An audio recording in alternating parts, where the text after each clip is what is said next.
How to introduce your pup to other dogs. Setting up proper introductions with other dogs is so crucial for your pup to socialize with all kinds of other dogs. In this clip from one of my meetups, I'm going to talk about common mistakes owners make with introductions and some of my tips for creating the perfect introduction. Yeah, could you just wait 10 minutes till I can get my dog to completely control themselves? It's very hard.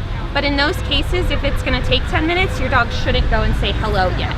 So practice, the more you practice this, the faster it ends up being too.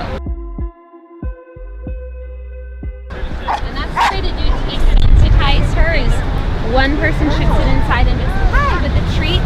Hi, don't even look at the doorbell. This. One thing though that you can do just when people like come to the door is make her go to a spot instead.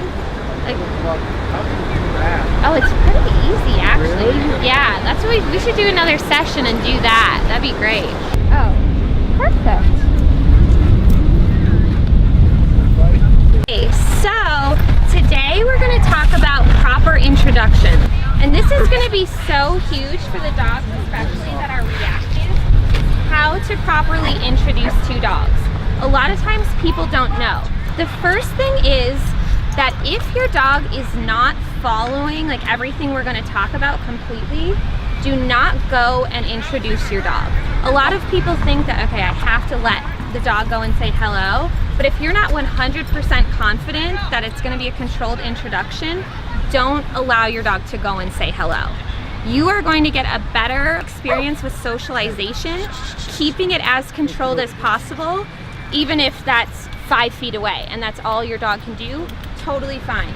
If an introduction is not completely controlled, you run the risk of, reacting.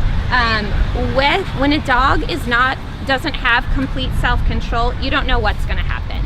And this is where, overexcitement, as excitement builds, there's a very thin line between overexcitement and reactivity aggression.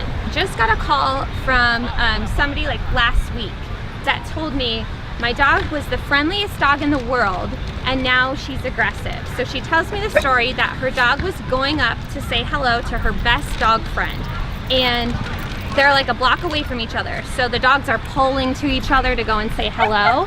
And when the dogs met, her dog nipped at the other dog. And yes, that's an aggressive kind of behavior, but it's not like it was pure aggression. It was overexcitement that led to total loss of self-control.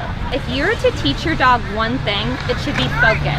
If you always have your dog's focus, you can get your dog to do anything and you can prevent your dog from doing anything. So focus with introductions is so huge.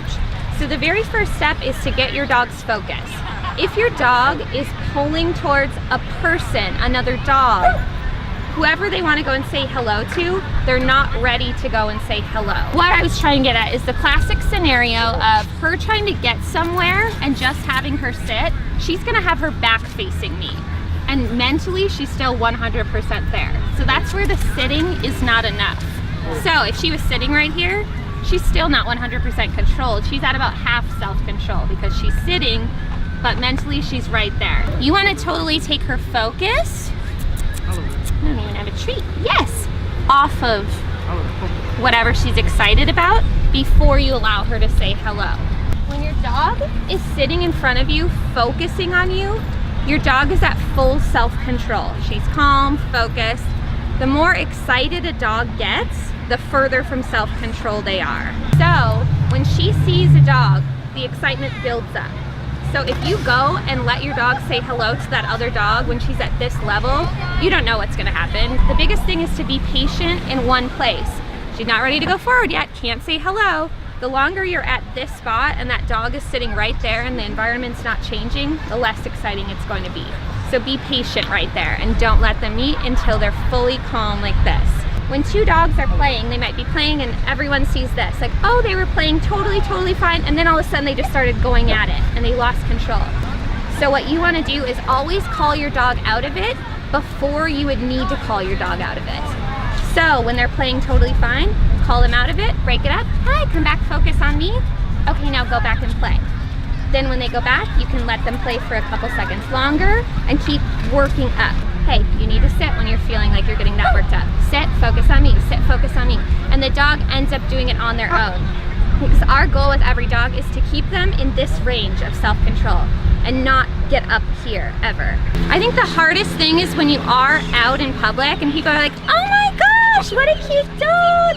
Hi, oh I don't mind if she's jumping on me. So yes, exactly. Say, oh my dog's okay. I'm like, well mine isn't. Right, or they just let the dog go up. Yeah. So it's hard to control situations you're not going to be able to 100% of the time, but places like this are the perfect opportunity, or to, you know, get each other's numbers. Like, let's work on socialization, because you know other people are going to want to work on it and be patient, and if it takes 20 minutes to get them to meet, that's okay.